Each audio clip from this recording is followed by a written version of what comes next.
Olá pessoal, eu estou de volta com mais um vídeo e agora um vídeo esclarecendo dúvidas sobre o tempo do advento. Foram várias perguntas que foram deixadas aí em alguns vídeos anteriores, agora do tempo do advento, com dúvidas sobre o tempo do advento. Embora a gente já esteja aí passando da metade do tempo do advento, penso que é bom a gente esclarecer algumas dúvidas e para viver esse restinho de advento melhor, e aí o ano que vem também já ter coisas mais claras sobre o tempo do advento. Então eu selecionei aqui 10 perguntas para responder nesse vídeo. Mas antes de respondê-las, eu convido você que passa por esse canal, assiste meus vídeos, não é inscrito ainda no canal, não espere mais tempo, se inscreva já, clicando aí embaixo onde está escrito inscrever-se. E se você puder deixar seu joinha, é bem-vindo. O seu comentário também é muito bem-vindo. Vamos lá então com essas dúvidas. Eu começo com a dúvida que foi deixada ali num dos vídeos anteriores, que pergunta o seguinte: quando retirar a coroa do advento? Então a coroa do advento a gente coloca no primeiro domingo do advento e retira no último dia do tempo do advento. Qual que é o último dia do tempo do advento? A véspera do Natal, dia 24, você já pode tirar a coroa do advento.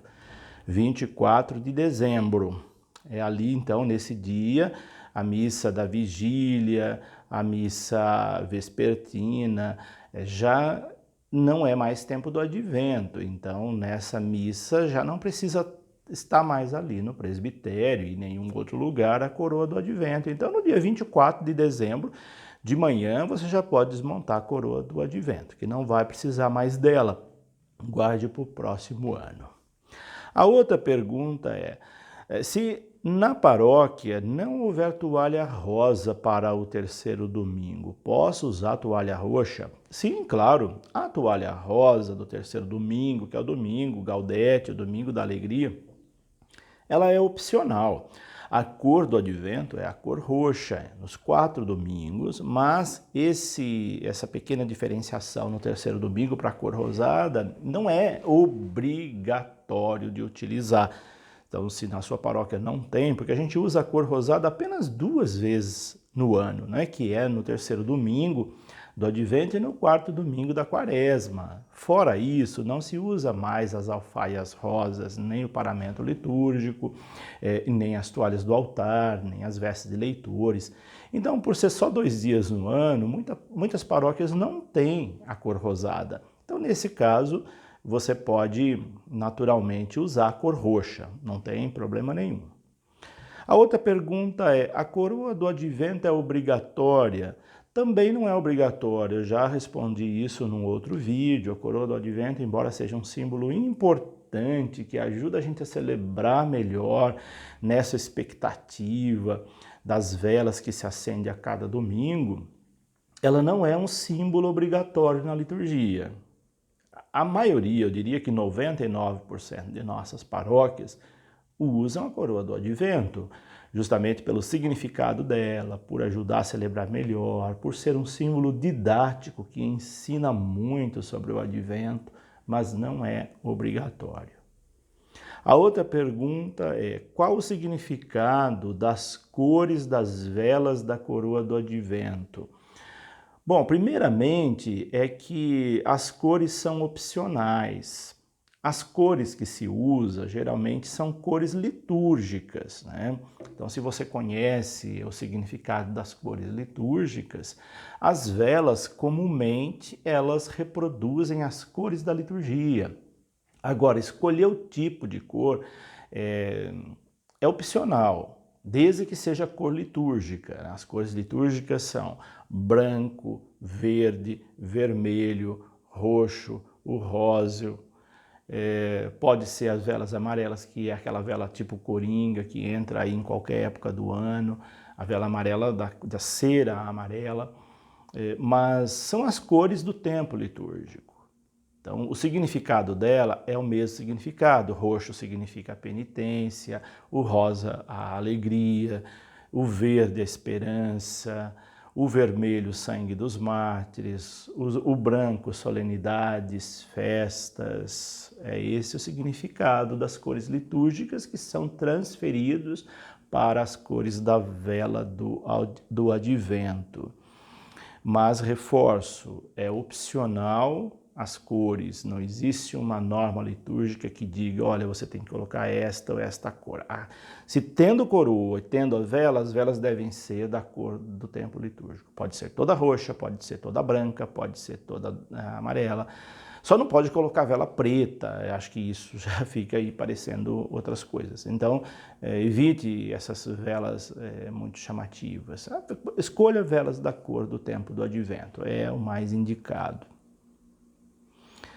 A outra pergunta é, os adornos da coroa do advento de minha paróquia são artificiais. Isso é antilitúrgico? Eu disse também em outros vídeos que flores artificiais, por exemplo, não é litúrgico, né? Se você vai colocar flores na igreja, evite flores artificiais. Embora tenha muita igreja aí com flor artificial. Liturgia é vida, então procure sempre colocar flores naturais. Se não tiver flor natural, é melhor que não tenha flores do que colocar flor de plástico.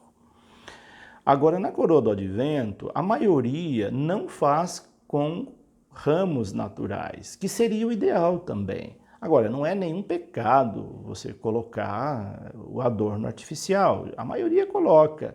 É mais prático, etc. Mas a recomendação, se você puder fazer com ramos naturais, é melhor. Dá mais trabalho, mas liturgicamente fica muito mais significativo. Eu até dei dicas lá no início, acho que no primeiro vídeo que eu fiz, sobre como adornar a coroa com ramos naturais, que pode ser com ramos de pinheiro, pode ser com eira, pode ser com essa planta chamada jiboia, que desce um fio grande com folhas pequenininhas. Você deixa o vaso no tronco e enrola aquele fio grande todo em torno o ramo dela todo em torno da coroa. Fica muito bonita, é só colocar água no tronco dela, no vaso, e ela mantém verde as 4 semanas. Exige um cuidado maior, né? Mas se a equipe é uma equipe de liturgia dedicada, que está sempre ali na igreja cuidando, fica bem. Agora, também não é crime, não é pecado, você também ter uma coroa com um adorno artificial, desde que também não seja tão exagerado, né? Então não tem problema. A outra pergunta é, por que as leituras mudam o teor a partir do terceiro domingo do Advento? Muito bem observado, viu? Muita gente nem percebe isso, né? Que nós temos aí os 2 primeiros domingos com leituras com uma linha de reflexão e depois o terceiro e o quarto com outra linha de reflexão. O tempo do Advento é dividido em 2 partes.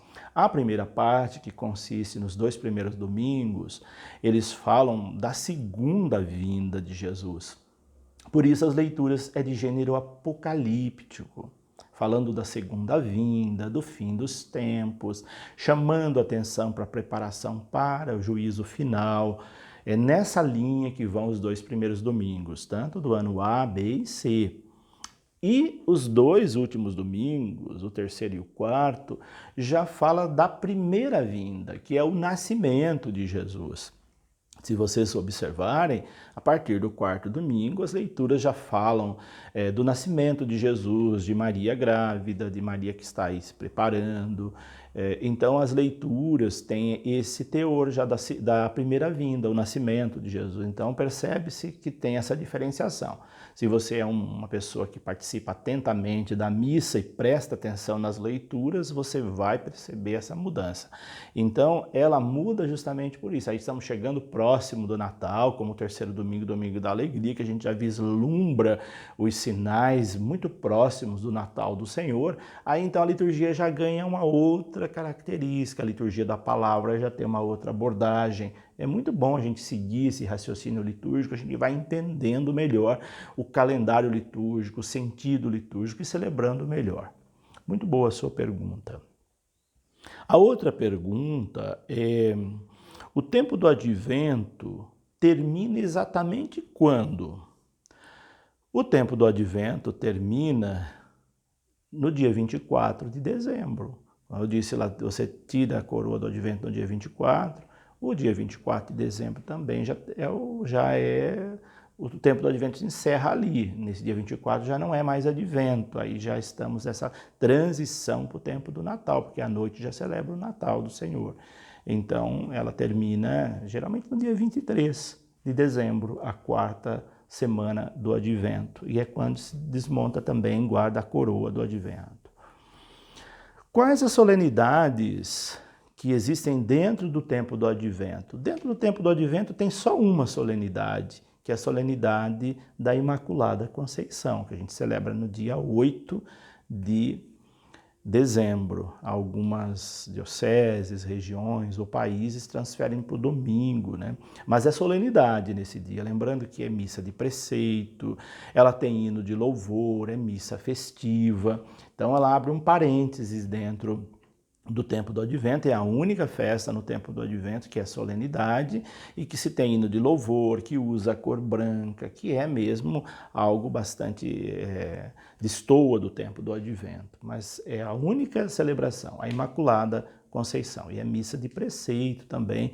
Aqueles que não foram à missa da Imaculada Conceição perdeu a missa, uma missa que não deveria perder dentro, quem segue mesmo a orientação da igreja de ir em missas de preceito, não perder missas de preceito. A Imaculada Conceição é missa de preceito, é missa solene, é missa que tem toda uma festividade, inclusive com hino de louvor, com instrumento, com flores, com cor branca e etc.